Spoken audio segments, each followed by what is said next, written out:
آل محمد كما تحب وترضى۔ تعوذ کے بارے میں بیان جاری ہے کہ انبیاء کرام اور صلحاء کس طرح اللہ تعالی سے پناہ مانگتے تھے شیطان مردود سے بچنے۔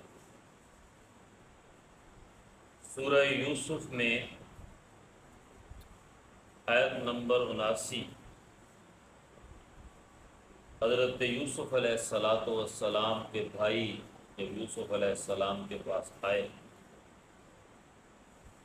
تو حضرت یوسف علیہ السلام نے ایک پیالہ ان کے سامان کے اندر رکھوا دیا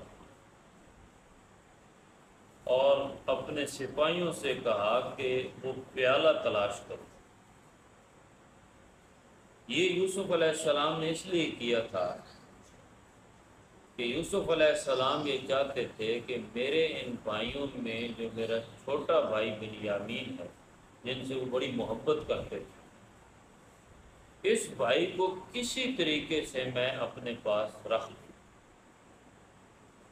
چنانچہ وہ جو پیالہ تھا وہ بنیامین ہی کے سامان میں رکھا گیا۔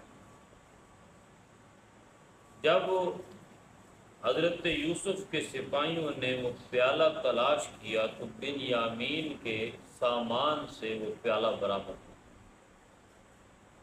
تو اس وقت حضرت یوسف علیہ السلام نے یہ کہا کہ یہ بنیامین جو ہے یہ یہیں پہ رہے گا۔ تو بھائیوں نے کہا کہ ہم میں سے کسی اور کو آپ رکھ لیں، اس کو آپ نہ رکھیں کیونکہ ہمارے والد اس غم کو برداشت نہیں کر سکیں گے، وہ اس سے بڑی محبت کرتے ہیں۔ تو اس وقت حضرت یوسف علیہ السلام نے کہا قال معاذ اللہ ان نأخذ الا ما وجدنا متاعنا عنده، کہ ہم اللہ کی پناہ مانگتے ہیں کہ ہم کسی اور کو کیوں رکھیں، ہم تو اپنے پاس اس کو رکھیں گے جس کے پاس سے وہ پیالہ ملا ہے۔ وہ ظاہری بات ہے کہ اب مجبوری تھی۔ تو اس طریقے سے حضرت یوسف علیہ السلام نے اپنے بھائی بنیامین کو اپنے پاس روک لیا۔ اسی طریقے سورہ مریم میں حضرت مریم کے بارے میں آتا ہے، جیسے کل بھی بیان کیا تھا کہ جب فرشتہ ان کے پاس آیا انسانی شکل کے اندر اور اس نے کہا کہ مریم اب تیری اولاد ہونے والی ہے، تو سب سے پہلے مریم نے جب اس انسان کو دیکھا، کیونکہ مریم بھی اکیلی تھی اور وہ انسان بھی اکیلا تھا تو فرشتہ لیکن شکل انسانوں والی تھی، تو اس وقت حضرت مریم گھبرا گئی، کیونکہ جو نیک عورت ہوتی ہے، خاندانی عورت ہوتی ہے، عزت و وقار والی عورت ہوتی ہے، وہ ظاہری بات ہے کہ اس کو ایک دفعہ خوف ہو جاتا ہے کہ تنہا میں کسی مرد کے ساتھ کس طرح بات کر سکتا۔ تو اس وقت حضرت مریم نے کہا قالت انی اعوذ بالرحمن منک ان کنت تقی، کہ تو مجھے خدا ترس لگ رہا ہے اور میں اپنے آپ کو رحمان کی پناہ کے اندر دیتی ہوں، یعنی میں اس طرح کی عورت نہیں ہوں۔ اسی طریقے سے سورہ دخان میں وَإِنِّي عُذْتُ بِرَبِّي وَرَبِّكُمْ أَن تَرْجُمُونِ، حضرت موسیٰ علیہ السلام جو ہے وہ کہتے ہیں کہ میں اس رب کی پناہ لیتا ہوں جو میرا رب بھی ہے اور تمہارا رب بھی۔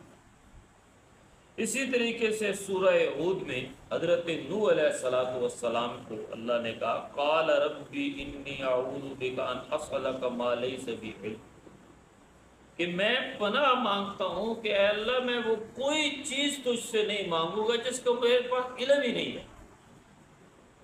تو یہ حضرت نوح علیہ السلام پناہ مانگ رہے ہیں۔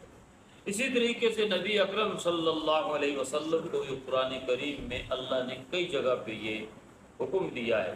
مثال کے طور پہ کہیں کہا فاستعذ باللہ، اے میرے نبی اللہ کی پناہ مانگو، کہیں کہا قل ربی اعوذ بک من حمزات الشیاطین، کہ شیطان کے وسوسوں سے پناہ مانگو، کیونکہ یہ وسوسے بڑے خطرناک ہوتے ہیں، خیالات، گندے خیالات، وسوسے، انسان کو، اور یہ طاقت اللہ نے شیطان کو دی ہوئی ہے وسوسوں ہے۔ اسی طریقے سے کہیں اللہ نے کہا قل اعوذ برب الفلق، اے محبوب صلی اللہ علیہ وسلم آپ صبح کے رب کی پناہ طلب کیجیے۔ کہیں فرمایا قل اعوذ برب الناس، کہ لوگوں کے رب کی پناہ تلاش کیجیے۔ تو یہ قرآن کریم کی متعدد آیات ہیں جو آپ کے سامنے بیان کیے ہیں کہ انبیاء کرام اور صلحاء کس طرح اللہ سے پناہ مانگتے تھے۔ تو شیطان بڑی طاقت والی چیز ہے، اس لیے ہمیشہ اللہ سے پناہ مانگنی چاہیے کہ اللہ تعالیٰ اپنی پناہ کے اندر لے لے تاکہ ہم شیطان سے محفوظ رہیں۔